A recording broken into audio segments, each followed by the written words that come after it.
Although the plane's 32 years old, I ordered new ones and I saved $1.7 billion from what Obama was willing to pay. I have to tell you, black president, but I got $1.7 billion less. Would you rather have the black president or the white president who got $1.7 billion off the price? I think they want the white guy right now. That somehow if you're poor, you cannot do it. Poor kids are just as bright and just as talented as white kids. You have a problem figuring out whether you're for me or Trump, and you ain't black.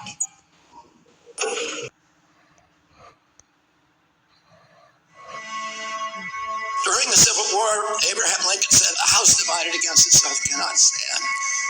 And when I talk to both Republican friends and Democratic friends, they talk about this division in almost apocalyptical terms. Nobody can see a safe way or a good way out of it. And people are preparing for kind of a dystopian future. One of the principal missions of my campaign and of my presidency is going to be to end that division.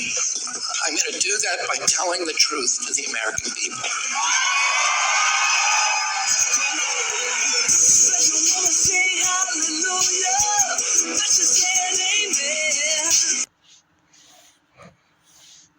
There's a sacrifice that everyone, including myself, have to make if we're going to reunite America. We're going to have to surrender the kind of political addiction that is ultimately at the root of all of these divisions. And that's the addiction to taking sides. Our nation's renewal is going to begin when we start to treat each other with respect. Only then will we be able to step outside our tired, stuck debates. We will listen not just to the other side, but to those who are apart from any side.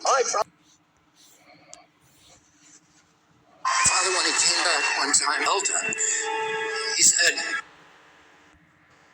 we were all at the dinner table when he came in, and he said, I was in a tar paper shack today. It was smaller than this dining room, and there were two families living there, and the children get one meal a day.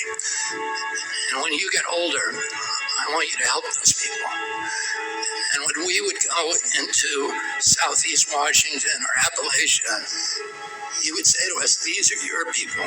These are Kennedy people. He said the other people, the big shots, the corporations, the millionaires don't need the Kennedys.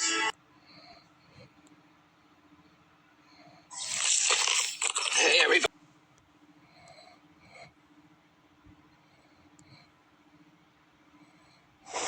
What we need in the United States is not division.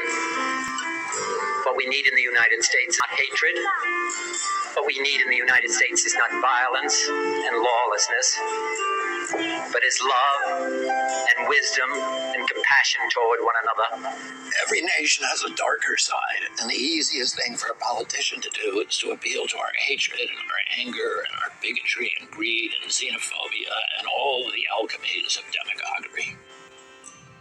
My father and my uncle had a vision for America, a vision of racial harmony, of prosperity for all Americans, of peace in the world, and of honest government. We will face honestly the darker parts of our history, the genocide, the racism, not to shame or blame or punish, but to repair as best we can in a spirit of compassion and kindness toward all. I'm inviting all of you to join me to create an America that we can believe in and be proud of again. I'm Robert F. Kennedy Jr., and I'm running for President of the United States.